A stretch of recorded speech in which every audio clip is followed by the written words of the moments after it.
And guess who I am? I'm Donnie Simpson with my own theme song. How cool is that? I want to thank my boy Skip Pruitt for putting that together for me. This is brand new. This is a podcast. This is brand new for me. Of course, I've done radio and television for so many years, and now branching out into the world of podcasting, and I'm very excited about that.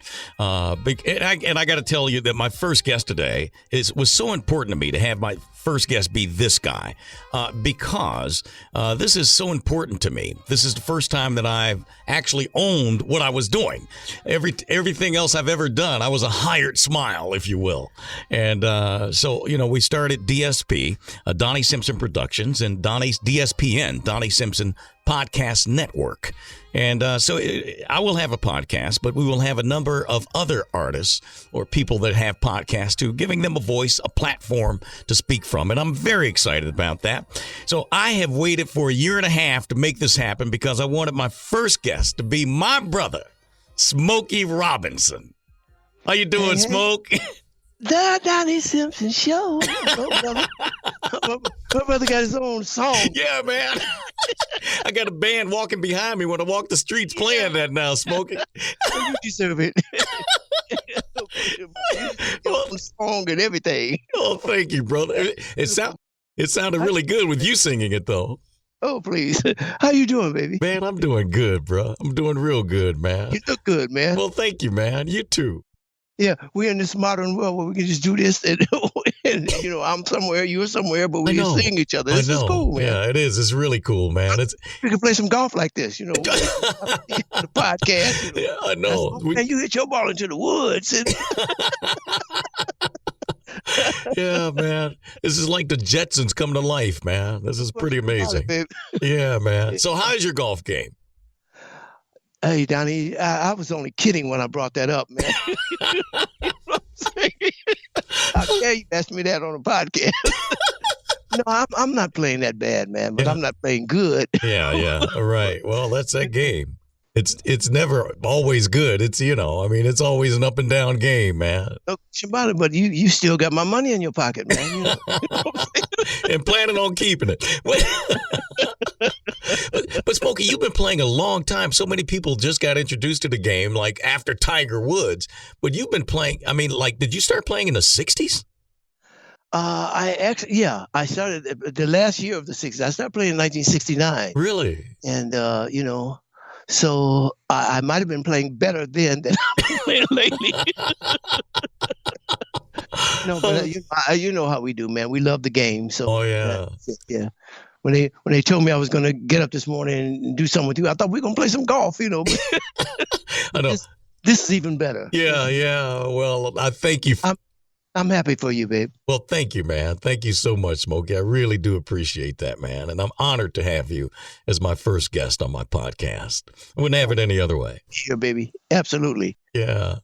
So, let's go back to, you mentioned 1969 when you started playing golf. Well, let's go back to 59. Was that when your first group was formed? Oh, no, that was when we were formed, man. We were formed in junior high school. Wow. We started singing together. Most of the guys, two of the original guys, we were called the Five Chimes. Huh. And two just guys from the neighborhood, and I was 11. And two of the guys who were in our original Five Chimes group, they eventually dropped out, and so we got two other guys, and we evolved into the Matadors. Yeah, so in high school we were like the Matadors, and we would be in Detroit. We had a lot of group battles, and the group that became the Temptations, they were known then as the Distance. So, and the Four Tops, they were known as the Four Aims. Oh, really? I didn't know that. Yeah, we'd have group battles all the time, in Detroit. And but anyway, after we graduated from high school, I happened to meet Barry he was at an audition we went to. We went to an audition for Jackie Wilson. Jackie Wilson was my number one singing idol at that time. He was from Detroit. And so his managers were in town talent scouting. And we got wind of it, and we went to sing for them, and they really didn't like us at all. Really? No, we sang 5 songs that I had written. and by this time we had Claudette in the group. The girl was in the group. Claudette was in the group. So they felt like we were too much like the Platters. Oh. And so we would never make it. And Barry just happened to be at that audition because he was writing all the songs for Jackie Wilson. And he happened to be there with some new songs for Jackie. And he liked a couple of the songs that we sang because they were originals. And he came out and met us afterwards, and we started talking. And that was the beginning of my friendship with him and knowing him. And about a year and a half after that, he started Motown. And, the rest is history, as they say. Yeah. I mean, an incredible history, too. Yeah, man. Wow. Yeah, That's wildest dreams. Yeah. Wow. So back then, you say wildest dreams. So back then, I mean, you couldn't possibly imagine that all of this would happen, that you would be where you are 60 years later. I mean, just an icon. Oh, please. But no, absolutely not, man. Barry and I talk about that all the time, man. It grew way, way, way beyond any of our wildest dreams, especially worldwide, Yeah. It trips me out, man. When a year or two ago, I was in the airport and I ran into this young man. He was a black guy, and he had on some African kind of garb, know. And he came up to me and he said, "Brother Smokey." I said, "Oh, how you doing, man?" He said, "I'm doing fine." He said, "It is so good to see you." He said, "I love your music." I said, "Oh, thank you so much, my brother." He said, "Yes, I'm from Tanzania." Now, to think that a dude in Tanzania is hearing our music, man, that's just unbelievable. Wow, wow. Yeah, it's incredible, man. But your music was all over the world, man. I mean, just it's like in every nook and cranny of this earth, people know you and your music. Well, it's incredible, man. It's an awesome blessing, man. Yeah. Wow. I can only imagine what that's like. I think about you all the time, Smokey, and I got to tell you, this is what I think. I said, that every day this guy goes out the door, I'm sure that every time someone says your name, it's prefaced with the legend or icon or, just, I mean, really, you have that title. It's like you come with such respect, Smokey, and that's got to feel good. Well, it feels good. I appreciate it, man. But I don't buy all that stuff, man. I mean, I'm just a really, really, really blessed dude, man, in Detroit. Who got a chance to do something that I love and earn a living at it, man. So I'm very, very, very grateful and happy that the Lord gave me a chance to live my love. Yeah, right. And so that's what I do, man. Yeah. I remember when I had you out to play golf late last summer in the fall. You were here with me. Yes, I remember. I said you got my money. yes, I remember that, Donnie. And the time before that, and when you came to L.A. and we played there, I remember. But it was so special to me. Now, my club is really an exclusive club. A lot of, they have a lot of celebrities, a lot of people, a lot of money, all that kind of stuff. But when you were there that day, man, I've never seen this. People coming from all over the golf course, riding over fairways, want to say hello to Smokey. Other celebrities just gotta say hello to Smokey, man. It's just like, you're so humble, and I really love that about you. But you are that dude, man.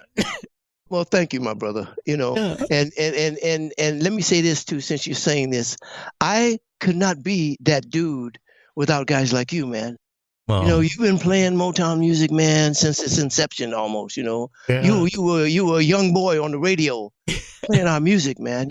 So with guys like you, it gave us a chance to become what Motown has become, man, or what I have become, or what Marvin became, or Diana, or Stevie, or if it wasn't for guys like you, man, we wouldn't have that platform. Well, thank you for that, Thanks, Smokey. my brother. Well, thank you, man. Actually, the first time we ever talked, I don't know if you remember this, but because I don't remember when we first met, face to face. But I remember the first. It seems like I've known you all my life. I know, that's the way I feel too. Yeah. But I know the first time we talked, I was on the radio in Detroit. I was 16. And I played a set of Smokey and the Miracle songs. I did 3 or 4 songs in a row. And you called on the request line. You didn't even have a hotline number. You called me on the request line, and I talked to you on the radio. I was like, wow, that was Detroit at the time. Same thing happened with Stevie. It was that was Detroit at the time, man. Absolutely. But that was mind-blowing for me, because now I'm going to take you back to my experience with you, Smokey, when going back to the Motown Review, man, when I was a kid, I was like 12 years old, man, and you were on that stage. But I will never forget that, man, because, I mean, Smokey you had all the girls are screaming and everything. I wanted so badly to be you, and, I'm there with my boys, right? So I remember having this cologne. I don't know if you remember this cologne. It was called 9 Flags, and they had like different countries. They had like 9 different fragrances. I loved the Hong Kong. And I'd carry it in my coat pocket, Smokey. And in between sets of the Motown Review, I'd go splash some on and walk around the Fox Theater trying to catch a girl, trying to be like Smokey. Oh, you got plenty of girls, brother. Don't try to put that all on me. You were 15 and 16 like that when I met you, man. But you had plenty of girls. We can say that because neither one of us were married. I was. Well, I've been married. I've been married so. Get plenty of girls, man. Well, I've been married so long. Now who's being humble? No, I didn't. Because Smokey, I feel like I've been married all my life. Talk about like knowing you all my life. I've been married since I was 19. Me and Pam met when we were 17. And so it's like I tell people, I remember my bachelor day. Yeah, that's beautiful. Oh man. So your kids are good? Everybody's good, man. Yeah. I'm really blessed on that too. Everybody's good right now. So let's keep our pace. And yours? Yeah, everybody's good, man. Everybody's doing good, man. Adding babies, we got 5 grandkids now. Oh yeah, well join the club. I have 8. 8? Wow. Yeah, there it is, man. That's some good love though, isn't it? People ask me many times, you got any kids? No, I fortunately and thank God I have all adults now. All adults, they're all grown, they're all grown. Yeah. And my grandbabies are my kids now. And my grandbabies can come over, you can take them, you can spoil them, you do whatever you want to do. And then you can send them home. Everybody says that, Smokey, but I never want mine to leave, man. Oh, I understand that. I don't either. I love my grandkids, man. They're my life. They're my kids plus. Yeah, right. Exactly. Yeah. And see, and a lot of things that you didn't know when your kids were that age, now, and you can lay that on your grandkids, Yeah, yeah.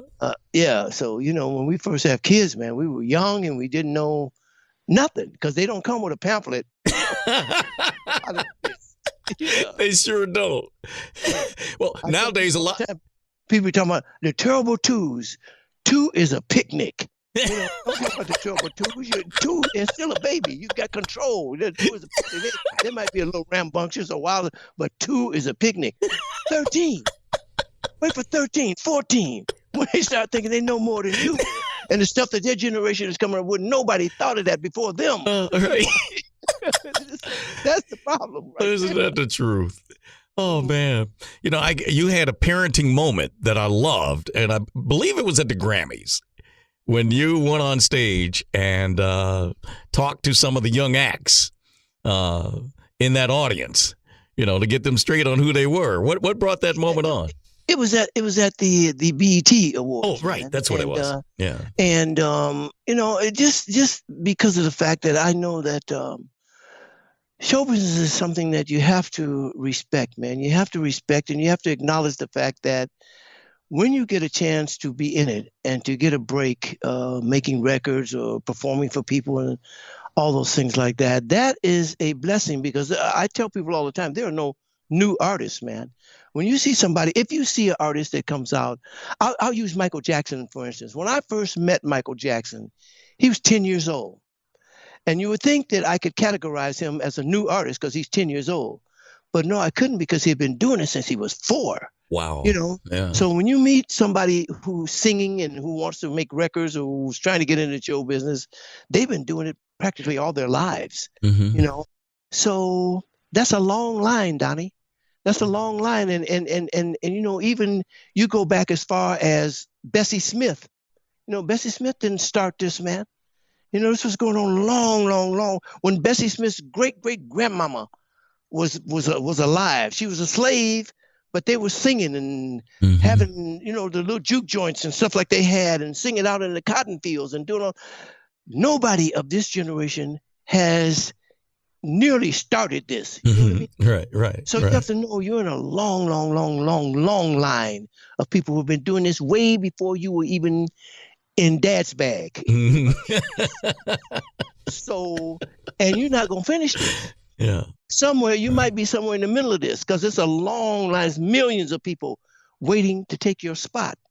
So when you have a spot, when you're blessed enough to have a spot, you should look at it as a blessing, and you shouldn't be cocky and think, well, oh man, I'm me, so that's why I got this. No, don't kid yourself. You know, because the show business is very fickle and very fleeting. I've seen thousands, and I'm not exaggerating that. You have too seen thousands of people come through here, man. You know what I mean? Oh yeah. They come in, they get a hit, and they think they're show business, and they're gone tomorrow. Yep. You know what I mean? Oh yeah. So yeah. It's something to think about. Yeah. You know? You're blessed, and no doubt. Look at it like that. Don't ego trip yourself out of it. Yeah, right. I got to tell you, this is one of my favorite moments ever on Video Soul Smoking. You will appreciate it because it's about what you're talking about right now. Barry White was on with me. So we're sitting on the couch, and some young group came on. You know, they had one hit, and they're smelling their pee, you know, and it's like they tripping and all that.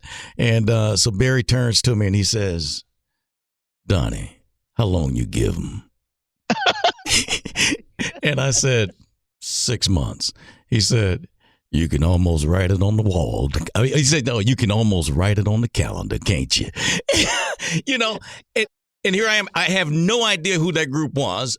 That, you know, a year later, just like you're saying now, they were gone. So you know, it seems you got to humble that there's a part of longevity is in humility, isn't it? Absolutely, man.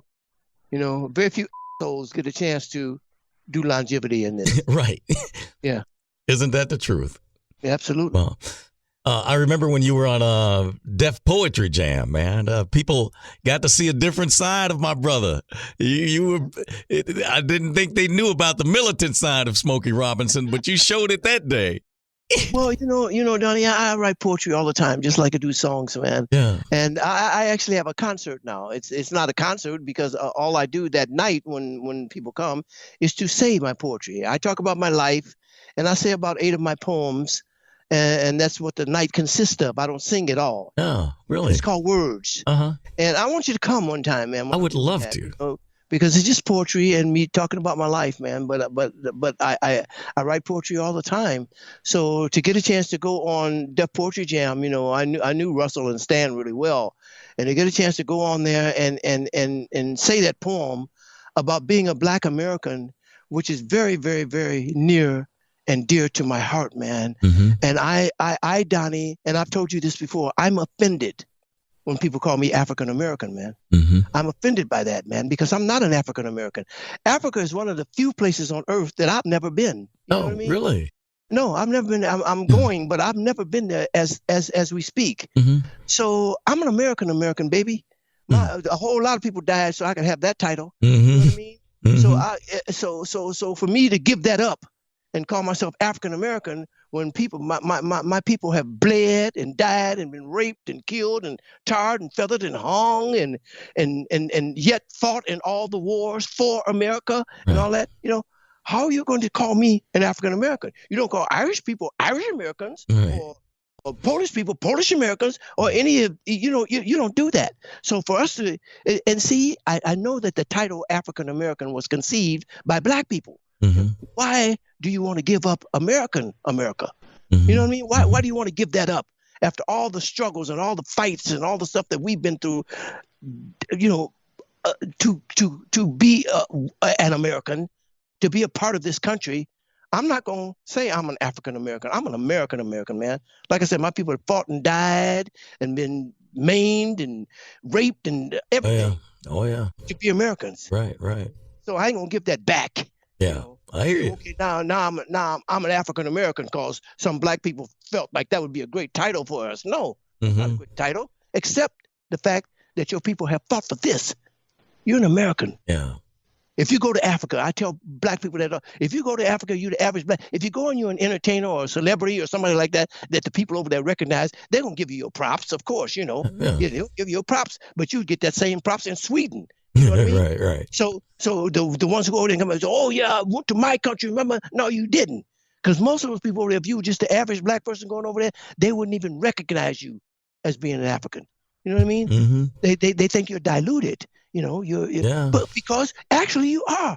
There ain't too many people in this country who are not somebody else other than who they are. You know what I mean? Right. Race wise. Yeah, right. Because it's been mixed, especially black people. Yeah, right. So come on, man. I don't accept that, and I'm not going to. What do you think of the state of Black America right now? Well, actually, the state of Black America is better than it's ever been. I mean, I know there's a lot of stuff going on that would make us take a second look or to bob our heads or something like that about it, but it's not nearly what it used to be. Oh, without doubt. If black people in this country think it's nearly what it used to be, they should have been with us in the 60s and stuff like that, when we were doing the sit-ins and getting beat by policemen and water hosed and with fire hoses and dog sicked on you and all that stuff. If you think it's bad now, you should have been there. Dr. Martin Luther King, you should have been in that. Malcolm X, you should have been in those days when you would know how bad it can be. And those days, I used to sit up, man. I knew Sammy Davis really well, and he used to tell me war stories, about his career. And Sammy was much older than me, but he was a knowledge box for me, telling me about show business and stuff, And you should hear some of the things he had to go through. So some of the places, like Las Vegas, for instance. Sammy, when he and his dad and his uncle, the Will Maston Trio, would go there, Sammy Davis was always one of the most talented people on earth. So that's how they got a chance to even go to Vegas in the first place, But they would go to Vegas, man, and in those days, they were working 2 shows. So now they had to come into the club, through the back door, through the kitchen, do the show, and immediately after the show, not like an hour later or anything like that, immediately they had to go and get in a car and drive back to the black side of Las Vegas, because they weren't even allowed to stay on that side of town on the strip or stay in those hotels. Yeah. Dorothy Dandridge, when she was Dorothy Dandridge, man, especially the black people, went to Las Vegas, and she didn't know. She was staying at a little hotel motel, and she went out one day and got in the pool. They not only came out and told her to get out of the pool, but after she got out, they drained it. You know what I mean? Oh yeah. So the black situation has been horrible in this country for a long time, but now it's not horrible anymore. There's a lot of stuff going on. There's a lot of things that we still need to correct, but still it's way, way, way better than it used to be. Yeah. You know what I mean? Yeah. And when you look at TV now and you see all the black people on TV in the news, and the newscasters and sportscasters and they have their own shows and their game show hosts and presidents. And presidents. Okay. One of my regrets, in fact, one of the few regrets that I had when President Obama was there, the first inauguration. We were all there at the first inauguration and stuff. And I was standing there and I was thinking, man, wow, I wish that Dr. Martin Luther King and Reverend Ralph Abernathy could be here to see this. You know what I mean, man? Yeah, absolutely. I wish they could be here to see this, because at last, America is becoming America. Becoming the promise. You know what I mean? Becoming, and thank God, man. And I know God had his hand in this. When the forefathers were writing the Constitution, and they wrote in there, all men are created equal, they weren't thinking about black men at that point, man. Most of the fathers who wrote the Declaration of Independence were white slave owners. You know what I mean? Right. They were thinking about the white people who were coming over here, who had come from prison and from being in bondage in England and Australia and wherever they were coming from. They were talking about those people. Really. But they wrote, all men are created equal, which came into play for us, because they didn't say all white men. They said all men. Right. So that helped us a great deal. And like I said, that was a God anecdote for that document. You know what I mean? Absolutely. It really. So now, I claim my American citizenship. You know what I Yeah, mean? yeah, I don't want to be called African American because, like I said, that's one of the few yeah, places right. in the world that I've never been. Yeah, yeah, Really. I hear you. I have to tell you this. I recently, on the anniversary of the death of Dr. King, which was just a bit ago, I had Andrew Young on my radio show. And it was so cool what he said, because so many people feel like we're moving backwards right now in terms of race relations, where we are, Black America is in this country. And, and I don't feel that way. I feel like, we're moving forward. It may feel like that. It may give you that illusion. And what he said was this. He said, Donnie, reminds me of my grandmother, man, when she'd go in that backyard and to get a chicken for dinner, and she'd wring that chicken's neck, and that chicken may run around for a few minutes, but that chicken's been dead, and that's what he likened it to. And I love that this is nothing but that chicken kicking at this point. It's done. That America is done. Yes, absolutely, man. We have made a whole lot of progress, man. Yeah. And I hope that the few negative incidents that are still going on don't make everyone think that we haven't made progress. Right. Because we have. Yeah.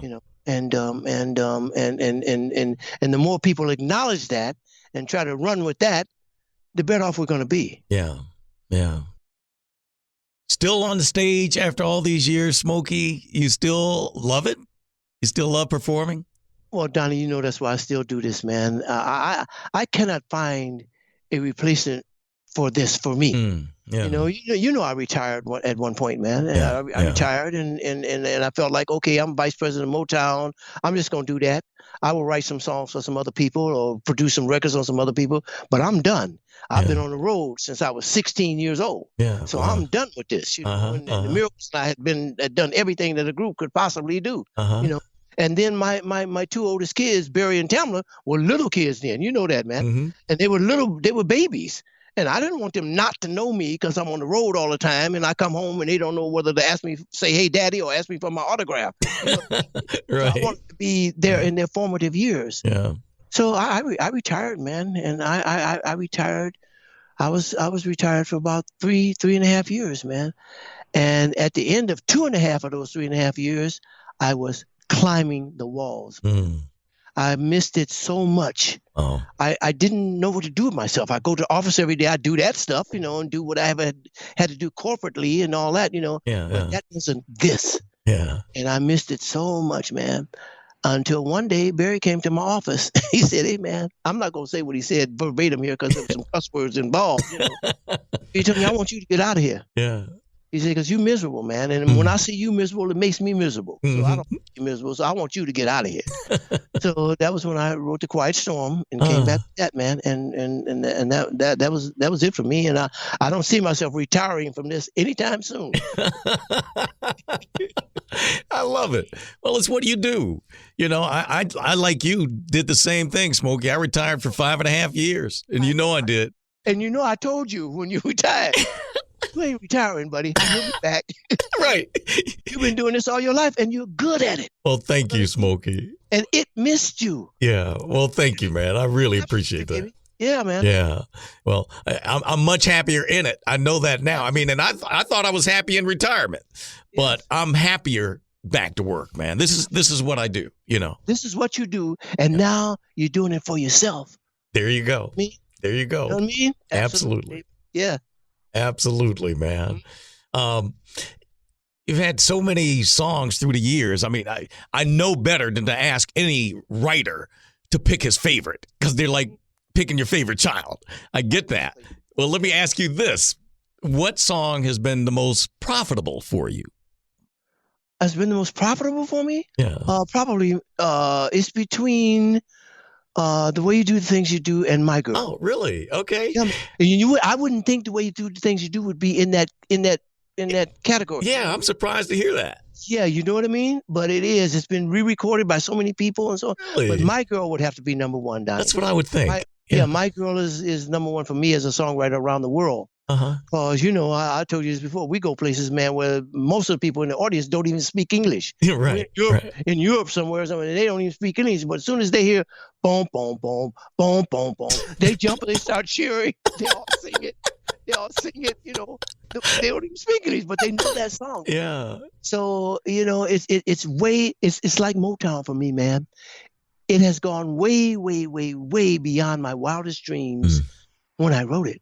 To think that it would become what it has become, you know. You see, this week, next week or week after next, man, I'm coming and they're inducting some of my songs into the Smithsonian, man. Really? Yes. Wow. It's what an honor that is, man. And Absolutely. My girl among those, man.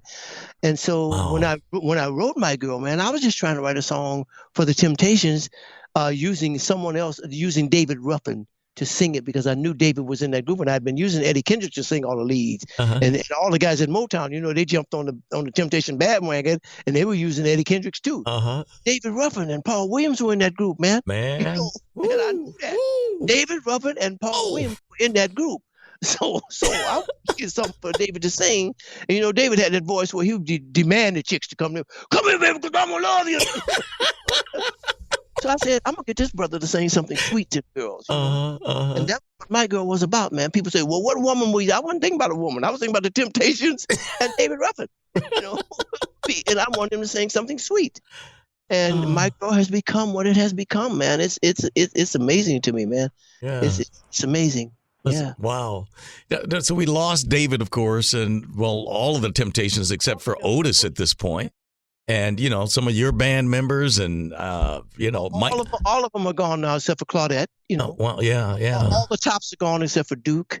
You know, Donnie, I went to Detroit recently, man, and I took all my people there, my band and my sound crew and my lighting crew, everybody. I got a bus. And I took everybody around Detroit to show them where I grew up in the hood, you know, and all that. We went to my old house, which is boarded up now, you know. Wow. Yeah. Like a lot of Detroit. I took them to Hitsville, to the museum, to see it and to see all of the paraphernalia and all the memories that are there, you know. Yeah. Donnie, I'm walking around there and I'm looking at the pictures and everything like that, and 80% at least of those people are gone, man. Yeah. Wow. Oh, yeah, well, man. I'm sure that you know, obviously you must feel blessed that you're still here, but you got to miss all of these people, man. Well, yeah, man, because see, we were kids growing up together, Donnie. Yeah. And I said this when I spoke at Marvin's funeral, man. When you're growing up with people like that, the last thing you ever expect, and you don't even think about this, is to see them dead. Yeah. You know? Right. You don't think about that, man. When you're young and you're growing up and you're having fun, everybody's hanging out and doing what they're doing. And you don't think about somebody dying, man. Yeah, right. And when it's really something, man. And it's a blessing to be on this side of the ground. No doubt. I remember talking to you the day Michael Jackson died. And I'll never forget what you said, because it was simple, but it just meant so much. You said, Donnie, who in the world could have thought this morning that this day would end like this? Absolutely. It's like Michael Jackson doesn't die. That can't happen. When Michael died, man, I was in a business meeting and Frances, my wife, called me, man, and she was hysterical. She was crying. And I said, what's the matter with you? I thought something had happened at the house or somebody had done something to her or something. Yeah. And she said, Michael's dead. I said, Michael? I didn't even know who she meant. Michael? Michael who? She said, Michael Jackson. And Donnie, I was silent I must have been silent for 5-10 minutes. I understand. Before I started to cry, you know, because I couldn't believe that, man. I could not believe that, man. It was like when I was in my car driving home from the golf course that day, and the guy came on the radio and interrupted the radio program and said, soul singer Marvin Gaye has been pronounced dead or something. I thought he was playing an April Fool's joke, man. I did too.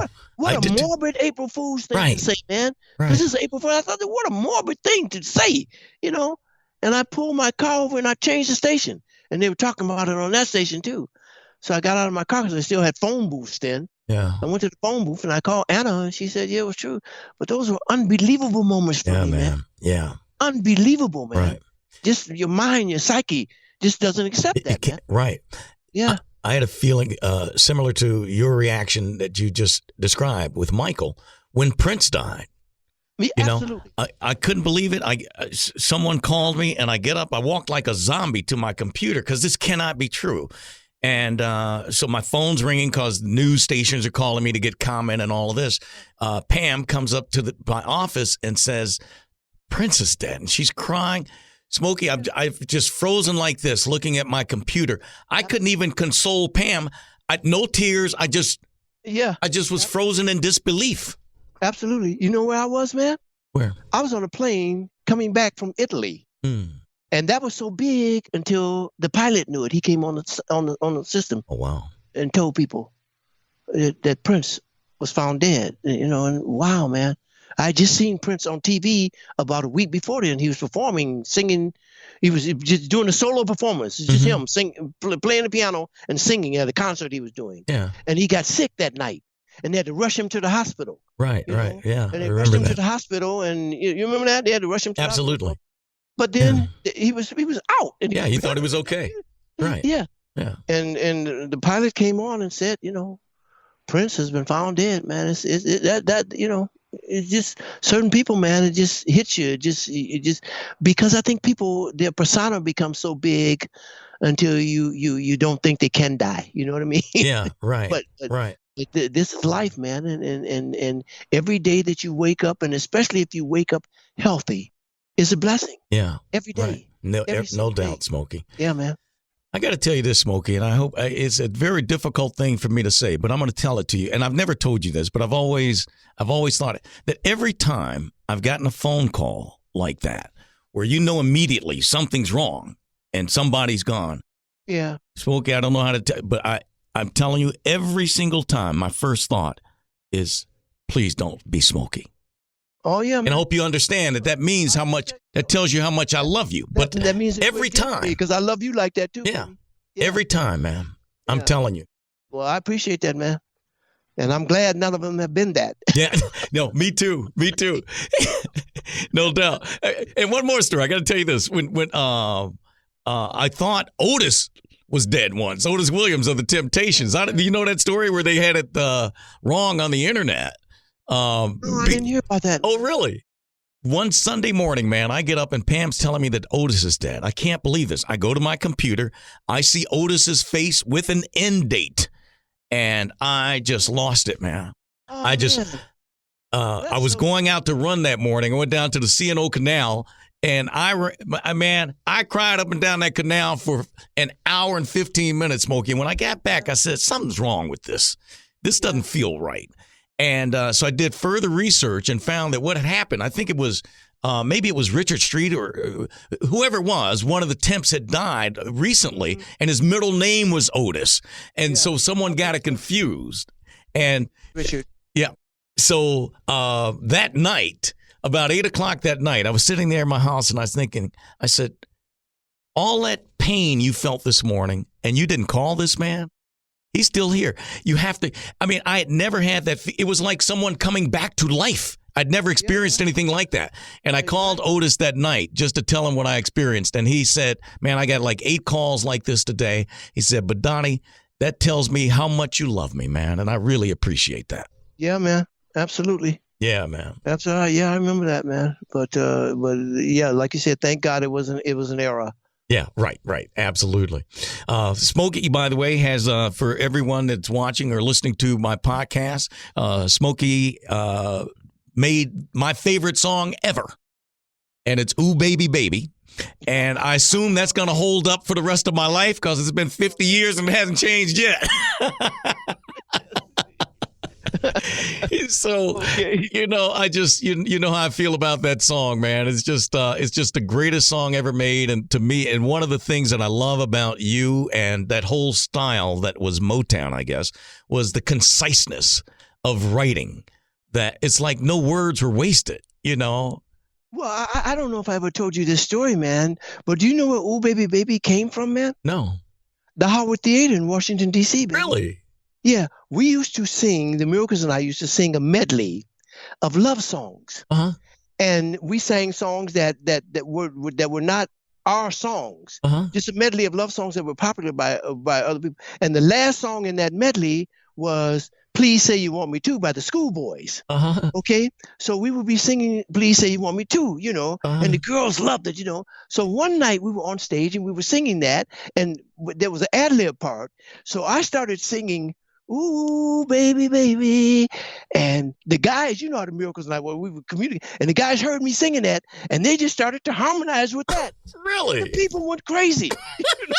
So we said, okay, we're going to put that in the show every night. So we did. We put it in the show every night. We would start doing. And so one night we came off stage. We said, hey, we got to write that called Really? like that. They've never even heard that. So that's where "Ooh, Baby, Baby" came from, man. Wow. Mm-hmm. That's incredible, man. Yeah. Wow. So songs can come from anywhere for you, because I remember you telling me another story about writing "I'll Try Something New" at a baseball game. Detroit Tigers against the Cleveland. Your dad rooted for the Cleveland Indians, right? Yeah, absolutely. And I wrote on the back of a popcorn box. Open a popcorn box up because the advertisement's on the outside. Yeah. But the inside of a popcorn box is just plain cardboard. Right. So I wrote it on the inside of a popcorn box, man. Did you keep it by chance? The popcorn box? Yeah. Donnie, you have no idea how many times I wish in my life that I had kept the scraps of the beginning of some of those songs. Wow. Just on a piece of paper, just jot something down on a piece of paper, and it becomes cruising. You know what I'm saying? Yeah. But you're not thinking like that then. I wish so much that I had that popcorn box, baby. That would be invaluable now. Oh, no question. I feel like that about my comic books, man. Hmm. I had every hero comic book you can think of as a kid growing up. Superman, Yeah. Batman, Captain Marvel, the Flash Gordon, Wonder Woman, all those comic books like that. Yeah. And I had 100 comic books, man. Uh-huh. Do you know how much those comic books would be worth nowadays, man? I know. Especially with Marvel coming back, making all these movies now. Right. You know how much those comic books would be worth now, man? Oh, The man. original ones.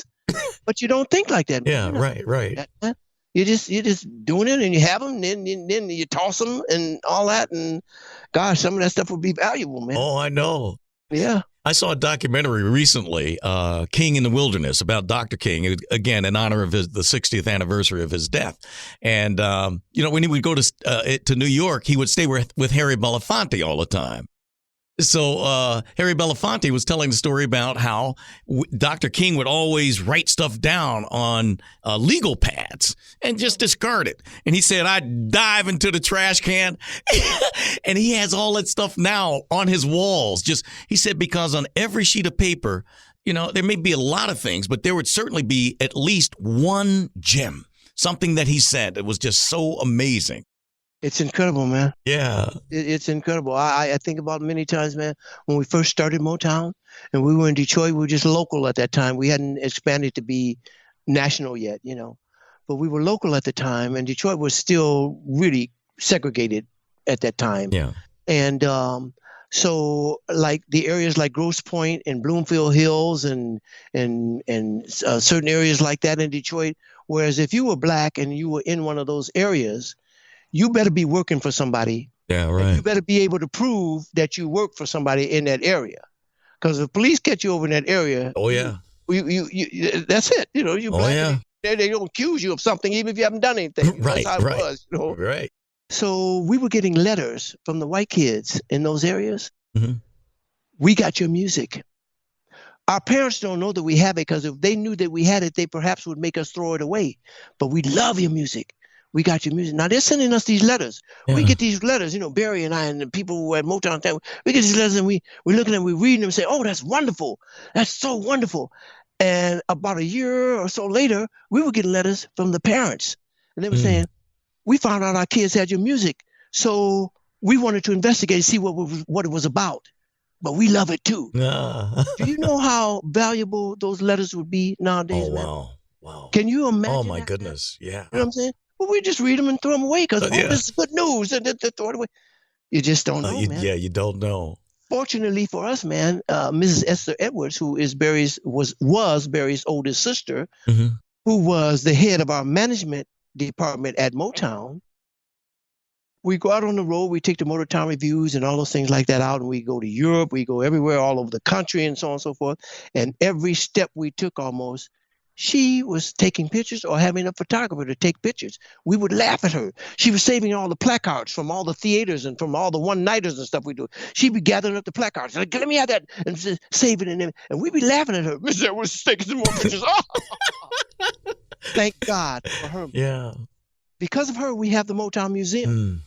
Because all that stuff, all those pictures, all those placards, all those marquees, that's her doing, man.